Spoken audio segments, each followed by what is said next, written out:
Chapter 497 Second Soul Engineer Legion. Who are you? Recalled the interactions between Tangya and Zhongli Wu previously, and discovered some useful things. For example, the masquerade Douluo had used his demonic maggot to scare Tangya and cast a shadow in her heart. Furthermore, Zhongli Wu pampered her a lot. It didn't seem like they had romantic feelings between them. Rather, it felt like Zhongli Wu was protecting her. What kind of feeling was it? It was very weird. Waiting was sometimes a torture, especially in the situation that Hua Yua was facing. Waiting for an hour was like waiting for half a century. Finally, Hua Yua calmed himself down. Things should be fine since there's been no reaction for half a day. It seems like I'm in luck. After walking out from the tent, Hua Yua observed his surroundings as he proceeded towards the canteen. Indeed, Tangya and Zhongli Wu were no longer there. Things were very normal. He went to find Nangongwan again. Seeing that he was fine, he verified that he had averted the crisis. The afternoon passed just like that. Hua Yua only completely calmed down after lunch. He meditated in his tent for an hour before Nangongwan came to find him. 7. Let's go and take a look. Nangongwan's voice rose outside the tent. Hua Yua drifted up and walked out of the tent. Not only was Nangongwan around, but there were also 6 other evil soul masters with weaker cultivations. They all had at least 6 rings. According to what Nangongwan had told Hua Yua, the Holy Ghost Church sent only those who were at least soul emperors to the front line. There were very few evil soul masters, and nurturing them wasn't easy. It was very likely they would die at the front lines. That was why only those who could protect themselves were sent over. Go. Hua Yua calmly said, and followed Nangongwan. Nangongwan said, 3 and 4 have been sent to supervise the 4th Soul Engineer Legion. Let's go take a look at the 2nd Soul Engineer Legion. All right, Hua Yua replied. Having Nangongwan as a mole was very effective. The intelligence that he brought to Shrek Academy gave the Academy a new understanding of the Sun Moon Empire's setup. The Sun Moon Empire had originally only had 10 Soul Engineer Legions. However, all the other Soul Engineer Legions from other empires were brought under their control after the war started, allowing them to form another 5 Soul Engineer Legions. In this way, the Sun Moon Empire now had a total of 15 Soul Engineer Legions. Among them, the 5 Soul Engineer Legions in the hand that protects the nation were the strongest. The other 10 Soul Engineer Legions were ordered. Right now, there were 5 Soul Engineer Legions at the front line. Apart from the Imperial Dragon Soul Engineer Legion and Terraclaw Soul Engineer Legion, there were also the 2nd, 3rd, and 4th Soul Engineer Legions. As for the other 10 Soul Engineer Legions, the Sun Moon Imperial Soul Engineer Legion is stationed in the capital. Unless they were commanded by Shu Tianran personally, they wouldn't leave easily. The Phoenix Soul Engineer Legion was also in the capital right now. The evil Tyrant Soul Engineer Legion had teamed up with 2 other Soul Engineer Legions to deal with the Soul Master teams from the Dalu Empire that were scattered all over the Sun Moon Empire's territories. The remaining Soul Engineer Legions were also arranged in their own ways. The Sun Moon Empire relied on these 5 Soul Engineer Legions and their elite soul tools at the front lines to suppress the coalition army of the 3 empires of the original Douluo continent. In fact, the Heavenly Soul Empire had been battered so heavily that they were quite afraid by now. In the fights before, they had suffered heavy casualties. To keep Heavenly Spirit City intact was already the best that they could achieve at this stage. The initiative lay in the hands of the Sun Moon Empire now. The Sun Moon Empire had their own plans. In the report that Juzi gave to Shu Tianran, they indicated that they wanted to consolidate the new territories they had obtained from the Heavenly Soul Empire first. Given the strength of the Sun Moon Empire, they could definitely take the entire Heavenly Soul Empire down. However, that would also mean that the Sun Moon Empire would need to protect more land. When that happened, the Sun Moon Empire would also have to take on the Doling and Dalu empires directly. Once the Heavenly Soul Empire was destroyed, the remaining 2 empires would have no choice except to fight all out. Along with the threat of Shrek City, the Sun Moon Empire would also have no other option but to fight. To the overall plans of the Sun Moon Empire, this wasn't a good thing. At least, it wasn't good if they weren't prepared. Without the confidence of attaining complete victory, Juzi suggested that the Sun Moon Empire shouldn't rush to destroy the Heavenly Soul Empire. Shu Tianran adopted her suggestion. As he consolidated the territories that they had, he quickly adjusted their resources to produce more soul tool accessories. Through soul tool technology, he slowly influenced the people in the parts of the Heavenly Soul Empire that had fallen to the Sun Moon Empire. This would gradually get them to accept reality. War couldn't achieve their aims immediately. Juzi's plan would take as long as 10 years. In her complete plan, domination of the continent would take at least that long. Although Shu Tianran thought that this was a little too long, her detailed plan still managed to convince him. Even the senior commanders of the Sun Moon Empire approved of her plan after reviewing it. The plan raised Juzi's reputation in the Sun Moon Empire. After this plan was drafted, she had headed into the north to gather rare metals. However, she had bumped into Hua Yua, who had ruined her plan. Juzi's status in the military was very important to Shu Tianran. As a result, he even took the initiative to cover up her setback. An unbeaten female god of war was very helpful for morale. It was something that mustn't be affected easily. Currently, the 5 Soul Engineer Legions at the front line had been there for some time. Among them, the Imperial Dragon and Terraclaw Soul Engineer Legions were very strong. They didn't even give face to the Holy Ghost Church. The Holy Ghost Church had faced quite a few problems trying to supervise these 2 Soul Engineer Legions. They only took orders directly from the Sun Moon Empire's Imperial family. Although Zhongli Wu had wanted to force a check on them, the Holy Ghost Church still had many objectives to be achieved in the Sun Moon Empire. It wasn't advisable for him to offend Shu Tianran. After all, Shu Tianran was the emperor. The Sun Moon Empire was also very influential and powerful now. Although the Holy Ghost Church was also very powerful, and even had 2 ultimate Douluo, how could a sect compete with an entire empire in terms of overall abilities? As a result, Zhongli Wu could only bear it and perform circumstantial supervision on them. While the Beast Lord ranked Soul Engineer Legions were unwilling, the other 3 ordinary Soul Engineer Legions were helpless. Just like how Zhongli Wu didn't want to offend Shu Tianran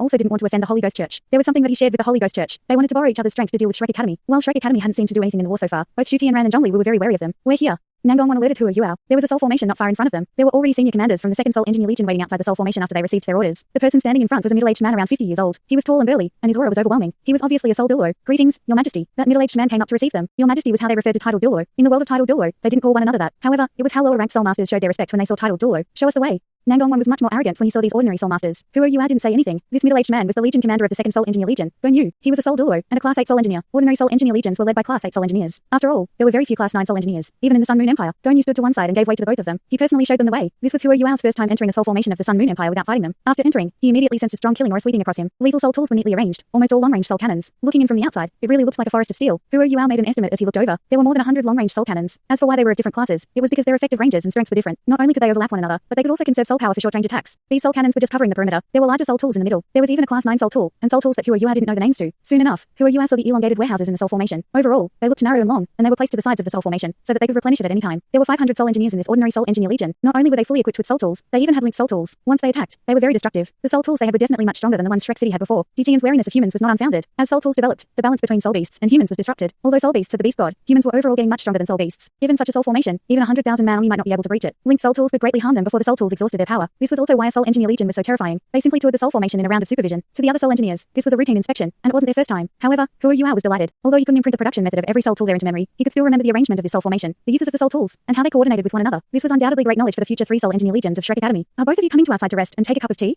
Douluo asked respectfully. He didn't dare to treat evil Soul Masters poorly. He wasn't even a titled Douluo. His Soul Engineer Legion was also not as great as the Soul Engineer Legions in the hand that protects the nation. He couldn't afford to offend these powerful evil Soul Masters. All right, we shall do so. I wonder if Commander Go has any good stuff? Nangongwan asked. I've prepared them for both of you. Douluo replied softly. Gonyu's tent was to the left of the Soul Formation. Every commander of a Soul Engineer Legion had his own tent. The so-called getting a cup of tea was in fact a feast. Gonyu had long prepared things. He invited Huo Yuao, Nangongwan, and the 6 evil Soul Masters into his tent for the feast. He first gave them a toast before asking his subordinates to bring some other stuff in. Gonyu smiled as he said, Your Majesty, please put in some good words for me in front of the Imperial Tutor. After this, he gestured, and a few of his subordinates opened a few cases. The aura of metal mixed with the killing aura was released. Nangongwan's eyes brightened, and he subconsciously said, This is great stuff. Although they aren't very strong, they are still decent enough. There were 4 cases. One of them contained 3 Class 7 stationary Soul Cannon shells. The other 3 cases contained Class 5 stationary Soul Cannon shells. There were 10 of them in each case. Although they were only Class 5 and 7 Soul Cannon shells, there were a large number of them. If they were sold, they could be exchanged for an astronomical number of gold soul coins. Soul Engineer Legions lacked everything except for soul tools. Furthermore, Gonyu was clearly aware that evil Soul Masters loved stationary Soul Cannon shells. They were powerful, and had a great effective range. At any time, they were strategic resources. Even if they were sold somewhere else into any empire, they were well loved. 7. Keep them for now. We can divide them later. Commander Go is too kind. It seems like the second Soul Engineer Legion will only get stronger under your leadership. Although Nangongwan was greedy, his own life was more important. He gave all of them to Huo Yuao as a gift. At the very least, he hoped Huo Yuao would be more willing to remove his restrictions in the future. Huo Yuao naturally didn't stand on ceremony. This was good stuff. He had used almost all of the stationary Soul Cannon shells he had obtained from Radiant City during the Beast Wave. What he lacked right now was advanced stationary Soul Cannon shells. Thanks so much for watching this video. Don't forget to hit the like button and subscribe. Also leave a comment down below with suggestions on what novels to read.